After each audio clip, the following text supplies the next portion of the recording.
ఆశీర్వాదకరంగా ఉంది. ప్రపంచానికి మీరు ఏం చేస్తున్నారు? జ్ఞానాన్ని తెలియపరుస్తున్నారు. కారణం ఏమంటే కన్నా వారు దేవుని జనాంగమై ఉన్నారు. ఇశ్రాయేలు ప్రజలు ఎవరు?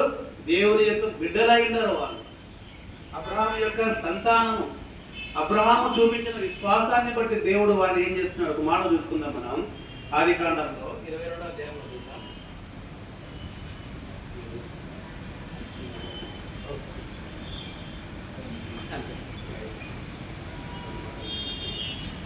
ఆదికాండం 22వ అధ్యాయము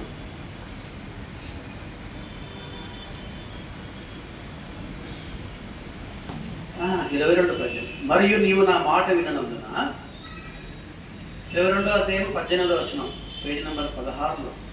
మరియు నువ్వు నా మాట విననందున భూలోకంలోని జనములన్నీ నీ సంతానము వలన ఆశీర్వదింపబడును.